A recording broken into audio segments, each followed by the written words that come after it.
It's the summer of 1975. Steven Spielberg has just released what many consider the definitive shark movie. Italian director Enzo Castorelli takes this as a challenge. In 1981, he releases L'Ultimo Squalo, a movie about a shark that ruthlessly chases its prey, much like the way that the lawyers representing the Jaws franchise would chase it out of movie theaters. Marketed overseas as the sequel to Jaws, get your windsurf board ready and jump in the shallow end. Today we talk about The Last Shark. You're listening to It's a Kind of Garbage podcast, movie edition. It's a kind of...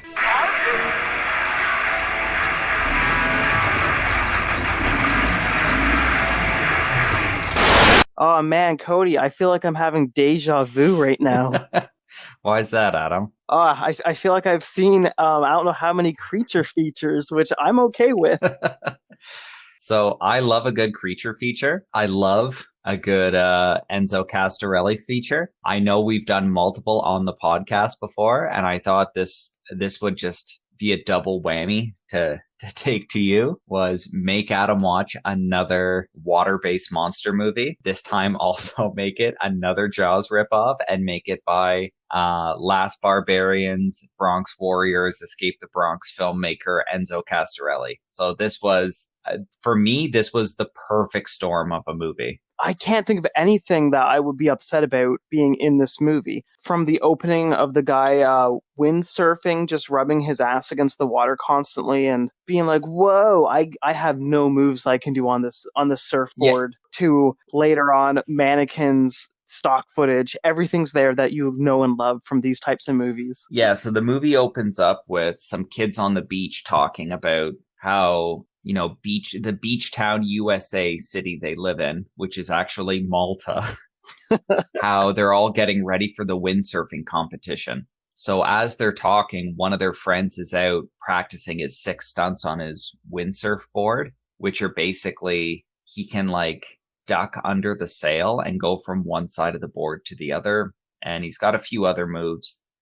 He's wearing the movie was released in 81, so it was clearly filmed in the 70s. He's got his 70s, I don't even know, windsurfing attire, which is like basically a skin tight shirt and short shorts. So he keeps sailing and like thrusting his hips out, and you can clear as day see the outline of his genitals. And then he keeps dipping his butt in the water as like a stunt. So as he's out doing this, using the classic Jaws, monsters point of view camera work, his surfboard's bitten in half by the shark. So now he's sailing on half of a surfboard, and then the shark comes back around for its attack, and we'll see this several times in the movie. When the shark attacks, it's a still shot of a dummy on a surfboard where like a piece of dynamite is placed under the surfboard and it explodes, just sending a rigid dummy straight into the air. And it might be one of the greatest things I've ever seen. It's so bad. Every single time that would happen, we would scream in excitement because it looks stupid and ridiculous and just over the top. Yeah, it's so ridiculous. It's one of the weirdest ways I've ever seen, like, how you would even like show a shark attack. Like it's wild, but it's so damn good. So we'll get into the shark later, but first let's talk about the story. So the kids, which are all played by actors in their 30s, but they're all supposed to be teenagers, they're all revved up for the windsurf race that's going to happen in the next week, to when the one windsurfer gets attacked by a shark. His friends go out to find him, and they can't. So they go talk to shark expert fisherman Ron Harmer, played by Vic Morrow, finds the surfboard and gives it to Peter Benton, to which together they go and talk to the governor, who is also, or it's the mayor of the city who's running for governor, to tell him that he needs to close the beach and they can't do the windsurf race because of the shark. One of the things that makes this movie a little hard to follow is Vic Morrow is either whispering or screaming his lines in an accent that no one could place if it was Scottish or Irish or Italian. And anything his character Ron Hammer says, you basically have to guess by the reactions of his co-stars. Oh yeah, we all were just like, "What is he saying?" It's like, "Turn it up," and you're like, "But right when he starts like he's whispering, and I'm going to turn up, he starts yelling, and right when you turned it up, he started yelling, and we all started laughing, and we still can't understand Yeah. what he's saying." I assume that he's also drunk on the Oh, set of I this can only film. imagine how drunk he is. All right, his weak points are the base of the head and below the dorsal. You have to aim for one or the other of the two areas. Because the great white shark, you cannot scare off. Not this animal. Especially because he's had his taste of human flesh. And he's developed a craving kind of madness. Because it's not this hunger that he wants to satisfy. He wants to kill. Yeah, so he's the second billed actor in the movie. He's one of the main stars of the movie, and any dialogue he delivers is completely unintelligible. You have no idea what he's saying. So when he talks, you just have to wait until his co-star says, "Yeah, that's a good idea. We should go out in the boat." And you're like, "Okay, so he said let's go out in the boat." Yeah, I don't want to say there's so many characters, but there were enough characters that I'm like, I don't know anyone's name because there's a bunch of different quote unquote teenagers in it. There's a bunch of just older men that all have like mustaches. You're like, oh, there's mustache man number one, number two, number Everyone has a three. mustache who's a man, and anyone who's supposed to be a teenager has curly blonde hair. And they all look like Terry Fox. They really did. But it's almost you're right. Like at one point in the movie, the mayor's son goes out on a boat, and as the mayor's son is out on the boat, there's another teenager who's helping out Peter Benton, but they look identical, and we're just like, wait a minute, is he on the boat, or are they done on the boat and he's back on shore? And then it cuts back out to him on the boat. Yeah, I don't want to say there's weird teleporting, but it seems like someone will be out on the boat and then they'll cut to somebody else on a different boat and then they cut to like a building and then the first person who was on a boat is now in the building and then they'll cut back to the person on their boat and now the person who is on the building is now like on the beach or on another boat. We're like, where are these people? We need substance to tell us where they're going and why they're going to this place. You can't just teleport them back and so forth. It's competently enough made where there's establishing shots to be like, okay, the characters are now on a boat, or they've referenced like, we'll go out on a boat and check it out. And then when the next shot in the movie is just a shot of like a boat out on the water, the audience can follow along and be like, okay, we are now with these characters as they have now gotten onto a boat out in the ocean, which makes sense. But then they'll be out on a boat and then they'll talk for a bit, and then there's no dialogue that says, well, we didn't find anything. And then the next shot is like an establishing shot of like City Hall, and it's them back at City Hall saying, yeah, we didn't find anything. Where you can follow it, like it'll be them on a boat and they'll be saying like, we got to find this shark. And then it'll cut to the radio station at the harbor and one of them will be there and you'll be like, wait a minute, was he on the boat or are we done with the boat stuff? Like, what's going on? One of my favorite side characters who we don't get to see too much. His character's name is Bob Martin, which doesn't matter. He's hanging out. He co-stars in The New Barbarians as Scorpio or Scorpion, I can't remember. But he's also in Escape the Bronx. The second one, which I think one. was Escape the Bronx. Yeah. Yeah, it was amazing to see him show up. He's really good in this too. He plays like a sleazy television producer who's there to film the boat race, but when he realizes there's a giant shark, he's setting up cameras to get better shots of the sharks and just like you see someone getting eaten, you fucking film them. Oh yeah. Yeah, like he plays like a good like sleaze character in this movie. I loved Vic Moreau's character of the Quint character from Jaws, like the grizzled fisherman. His character is so like his dialogue is it's insane. Like, you don't know what accent he's doing, and he's screaming. Like, feel free at this point, Adam, to, like, insert just audio of him yelling or whispering, because, like, you need to hear it to believe it. And this is one of the main characters that, like, his dialogue will be explaining points of the movie. So, like, you're going into this movie blind, because when he tells you something to the audience, you're like, what did he say? And then you just have to be surprised by it. I'll tell you one thing. He gets a whiff of that whale oil there. He's going to come around in a hurry. Now, Gloria, in the locker, there's some tie ropes and clips. Now, if we need them, we're going to need them fast. Just say the word, Skipper. Yeah, I hope so. You know, Peter, we're liable to see something the size of which we never dreamed of. It's bound to be an experience. Bound to be. The hell it is! That's just your shark. By your daughter's leg. The other bodies out there, and more to come if we don't end this thing. Jesus, Peter. Don't you think I know the pain you're going through? But he's down there. He's down there now. He's waiting to attack. It's been his pattern just before he makes an attack. And this is the only thing we have to stop him. And there's only one dynamite belt, so what's the sense in risking both our necks? I've been killing shark most of my life. While you have been right most of your life. So I'm the expert here. And that's what it's going to take to kill that bastard. Peter, I need your help. I need you on the ship. If I'm in trouble down there, you're the only one that can bail me out. Now, is what I'm saying make any sense to you?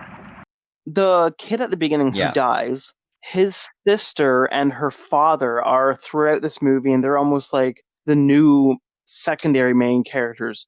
But there's so many kids and adults in this, and I would say 90% of them die. There's only a couple of them that don't. But once they realize that there's a shark loose, the mayor puts out like some type of like a steel cage and netting, like in the, I don't want to call it a lagoon, but like on the beach by the pier, and that's when they're telling everybody, oh, it's gonna be safe. We can still have all these windsurfers like out there having a competition, which we get to see, and we're just in there and be like, I don't know what's going on. I don't know what the premise of windsurfing is.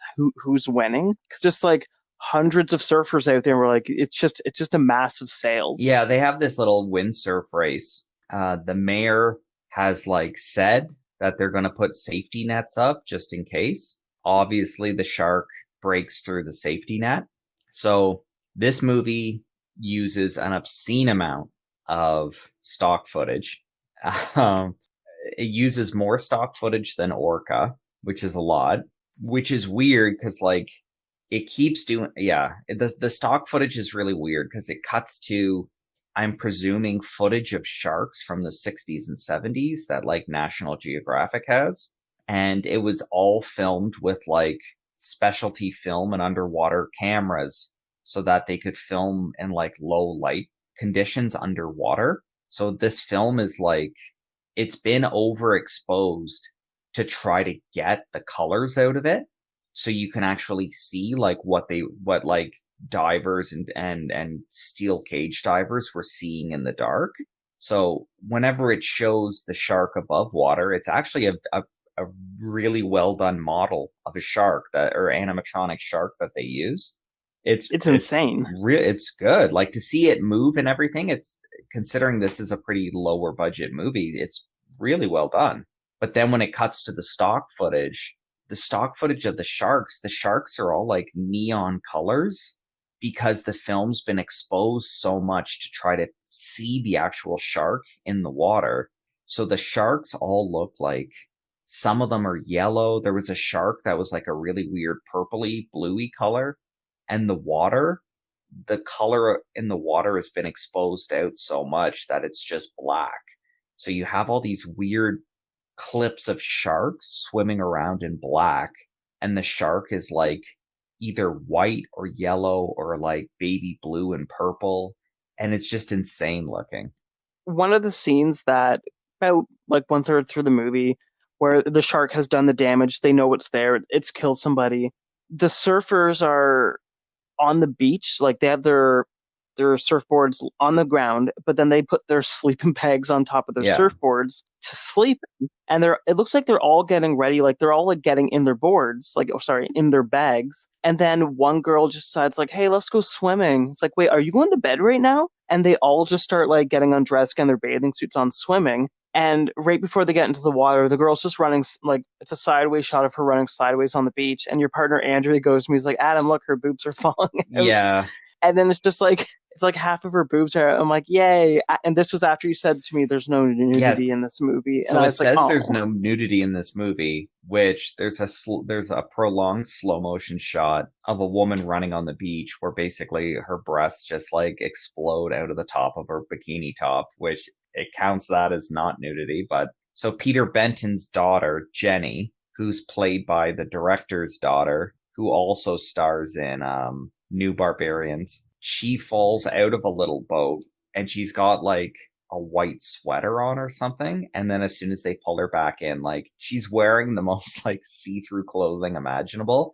And then they throw her in the water and then pull her right out. Which, good on the director. Well, not good It's on the his director daughter. because when it's your daughter. But when she comes out, you're like her boobs, and then it's automatically like it cuts, or like the camera pulls above her, like her nipple line, basically, so you can't see them. And I was like, oh, maybe he was self conscious and be like, I don't want that shot of my daughter in my movie for that long, but I still need to get the shot, and that's what she was wearing. And do you know how long it will take for her hair to dry, for her to like Yeah. fall back in? Which I still love.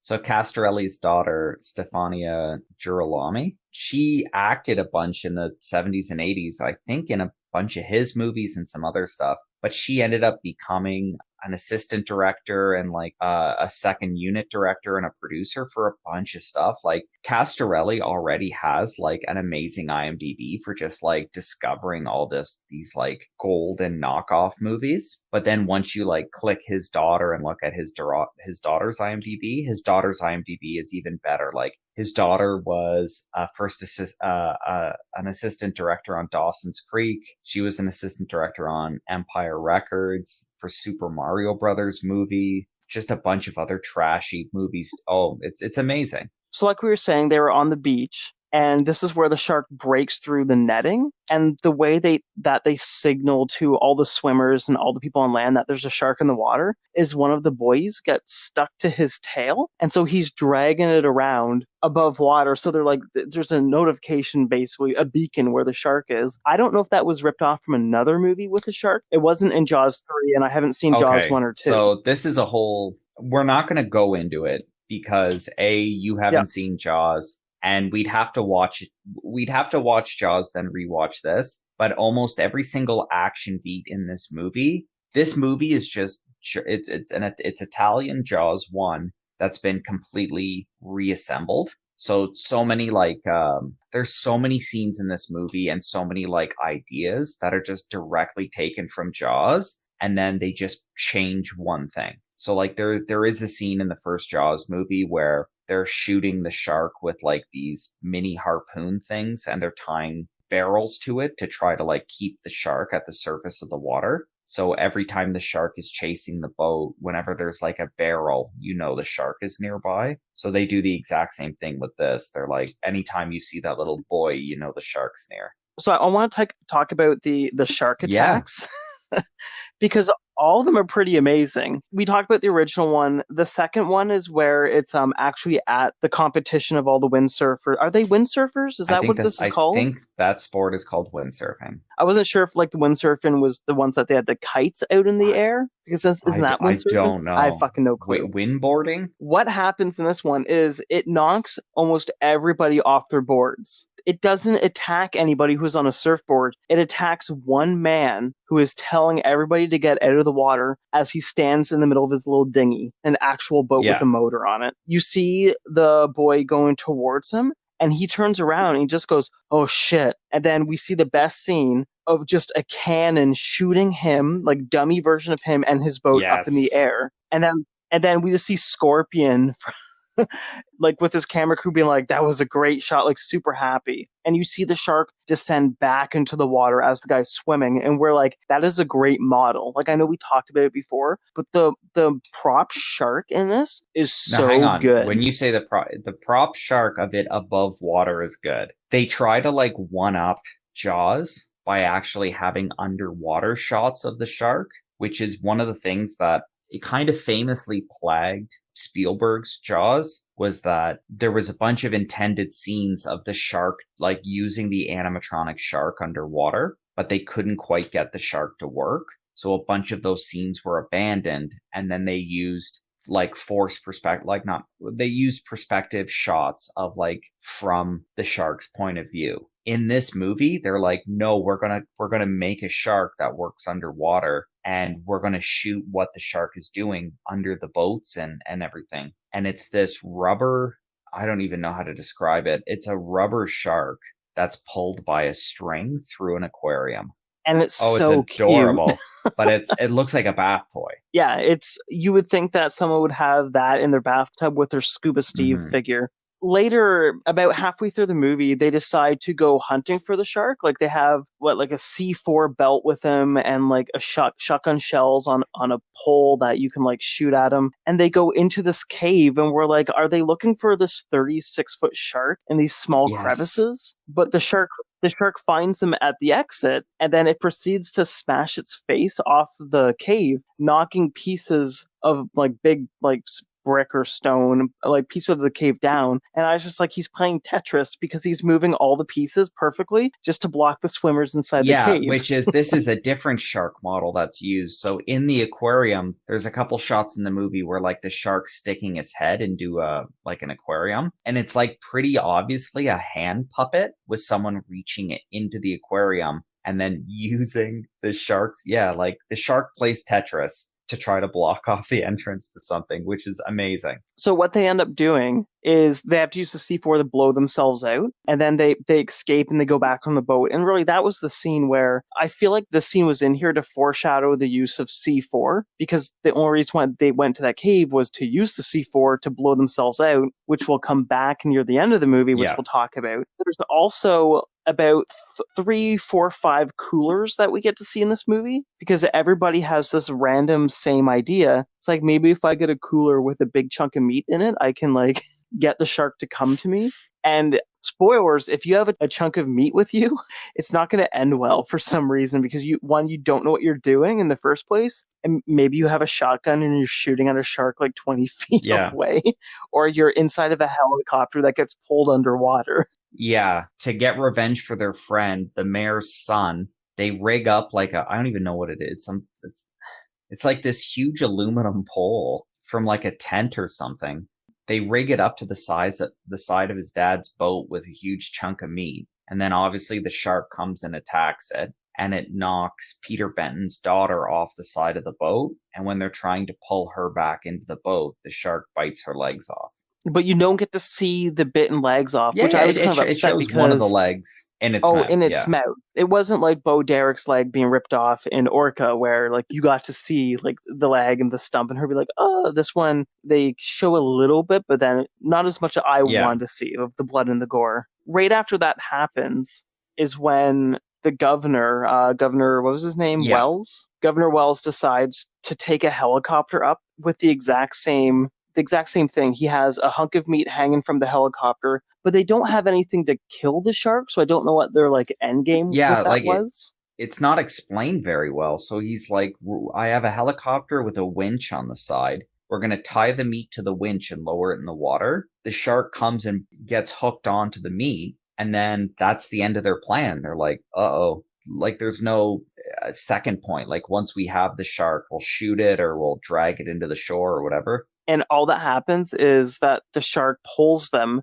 Governor Wells falls into the water, gets pulled back up by the helicopter, and then the great white shark jumps up and rips his legs off, and then he proceeds to bleed out, and then like I guess faints, falls into the water, and then is eaten. For whatever reason, the helicopter pilot doesn't pull up because he's just like watching, like nothing's happening. They never got a proper reaction shot for him. And then eventually the shark jumps up and pulls the helicopter under the water as Yes. well. After that happens, Peter Benton and Ron Hammer come up with like the same plan. They're like, what if we use the helicopter? So they find out that the mayor has already taken the helicopter out. So they go out with their boat to try to find him, and they find the wreckage of the helicopter. So Ron Hammer he scubas down to see like, I don't know, like obviously no one's alive, but he swims down to see like what's, I guess, at the helicopter wreckage. So when he scubas down, he goes inside the helicopter to look around, and then the shark comes back and basically like smashes up the helicopter again. Ron is then trapped inside the helicopter. So Peter Benton swims down to rescue him, and they take Ron's scuba equipment off to try to get him untangled in the ropes because all the winch cable is still all in the area. So when he does that, the shark comes around, bites the winch cable, and then swims away. So he basically pulls the Ron Hammer character underwater for a while as he drowns, and that kills Ron, and you don't really see Ron's body until the end of the movie. So Peter swims back up to the surface to his boat. Yeah, Peter swims back to his boat and he's on it for a bit and he doesn't come back until, again, the end of the movie. But we cut to the shore now because they've tied another meat chunk to the end of a pier, or not even to a pier, just an end of a dock on like a side of another dock, and everybody's standing on it. And immediately I look at you, I'm like, why would you be on it? Because the shark's going to knock it down. But instead, the shark rips part of the dock out and then pulls it out with like 10 people out to the middle of the, not in the middle of the ocean, but like just far out. Yeah, this is where, we didn't even talk about Crocodile Dundee for this movie, because all of these creature features have their own Crocodile Dundee character, where he's the best tracker when he comes in, he knows what to do.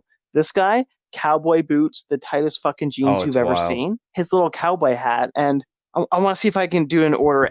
Like, this shark starts attacking the floating dock, which doesn't mean to be floating, and just starts eating everybody on it. So as the dock is just floating around, the shark's like, it's doing that it's doing that like explosion move it does, where it keeps knocking like holes into the dock and blowing people into the water. It knocks the shark hunter into the water, and before they can pull him back up, it's like bit him in half.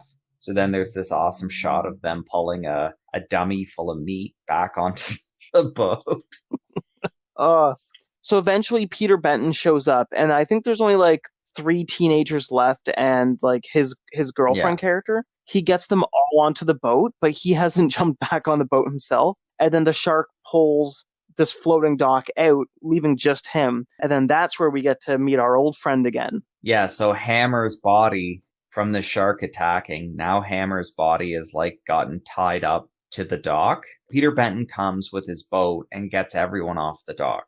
And then when he gets on the dock to try to rescue his wife, the shark knocks the dock away again. So he's on the dock by himself with the shark ripping it up. He fights the shark with 2x4s for a little while, which is awesome. And then he notices that Ron Hammer's body, the shark's brought it because it's tied to the shark. It's now like beside the dock. So he takes off. He goes to grab the body to drag it back up. And then the shark comes and bites Ron Hammer and tries to pull him away. So as they're wrestling over Ron's body, Peter Benton grabs his dynamite detonator. The shark gets the body and swims away. So as the shark's swimming away, Peter Benton primes the dynamite, and then he does this like action hero move where in slow motion he jumps off of the dock and then detonates the dynamite, and it just causes like the littlest tiniest explosion on the underwater model and blows the shark's head off. See, yeah, which I get that whole, I get it. The shark went down. I think he yelled like, "Damn you!" And then it shows him like doing a superhero side dive into the water, hitting the detonator, being like, "There's gonna be a massive explosion." And it goes blah under the water. And then he pops up. Why wouldn't, like, you have water cannons? Why wouldn't you have a bunch of water cannons with like meat chunks and like red liquid to shoot out of the water at the same time and like towards him? So you have that big explosion of the shark going off, just the chunks flying everywhere. But they didn't do that, and that was so disappointing. Mm-hmm. After that happens, it's basically the wrap up. Scorpio's on the TV, like telling the story. He asks the guy, like, "Hey, like, give me a comment," and the guy's like, "No." And I think like he pushes him over, and then they all just, him and his girlfriend character, hop into the car, and then all of the kids slash like adults that are left over jump into the car, and then like, "Hey, it's over," and that's the movie, and it was so fun. So this movie, you can't even really get into it. It has so much ripped off from Jaws, and then it was marketed in, I think in Japan and in some parts of Europe, it was actually marketed as Jaws 3 or Jaws 4. It was marketed, I think, as Jaws 3, like an actual sequel to Jaws. And then whoever owns the rights to Jaws. They basically sued it and had it removed from a bunch of theaters. And yeah, like the marketing for this movie really screwed it over. Funny enough, 9 years later, another shark movie gets made called Deep Blood, which I'm trying to think. I believe it's an American movie, like B movie. It gets made, and then it ends up ripping off a bunch of special effects from this movie. So, like the whole final scene of like the shark attacking the dock and everything, that's the end of Deep Blood. So just what goes Yeah. around comes around in the world of and shark this is movies. this is one of the things I love about shark movies is that they all just rip off Jaws and then they all just become this huge, it just becomes this big legal thing. And I just think it's the funniest thing in the world.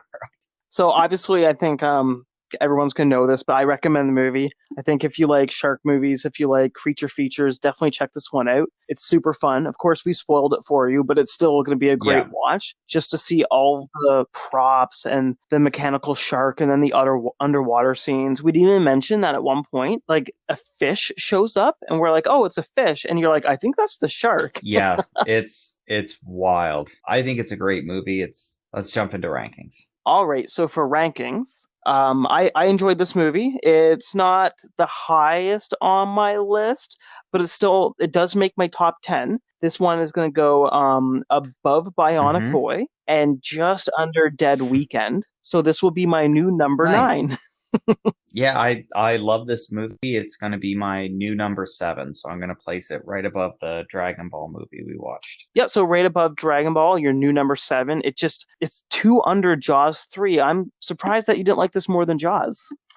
You can't change your mind now. But I just love, like, Jaws 3 is a goofy shark movie. I absolutely love the premise of Jaws 3 of a shark gets stuck in a water park. We have now knocked 4 movies off the top 10 list. If you go to akindofgarbage.com to our top 10 section, you can see what the current top 10 list is, because we're not going to say it every single time, but it's always there. It gets updated every Friday when we post a new episode. It should be updated. That's my job. Sometimes I forget, but yeah, it should be always up to date. Nice. Our next episode coming up, we're going to have a Patreon episode for Blood Fist. And on the same day, there will be a comic book episode of Bill and Ted Are Doomed. So be sure to check that out next week. So no listener mail, but we want to thank you for listening. And hopefully you check out this movie because it was a lot of fun. And obviously we both enjoyed it. Yeah, thanks for listening. As always, you can find us online through our social media accounts on Twitter and Instagram, both at A Kind of Garbage. You can also email us at akindofgarbage@gmail.com with any questions or comments you may have. Be sure to check us out at akindofgarbage.com, where you can find links to our Twitter, Instagram, and YouTube pages, as well as our Patreon page at patreon.com/akindofgarbage, where you can get access to our private Discord channel and Patreon exclusive podcasts. Thank you again for joining us, and be sure to tune in next time.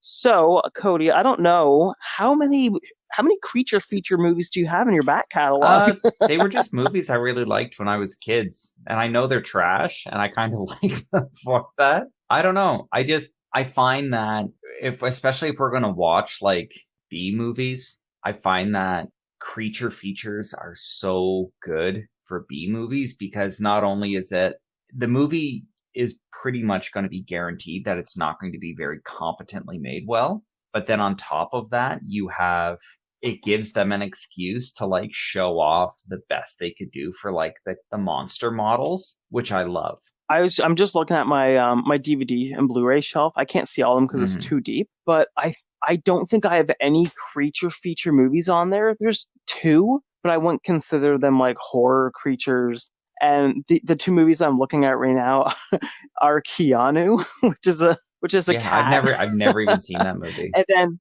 I would say that Keanu is this generation's Kangaroo Jack. Okay, because the movie is about a cat, but the movie's not about a cat. Yeah, because I think in the trailers the cat talks, and spoilers, Keanu Reeves does its voice. Okay.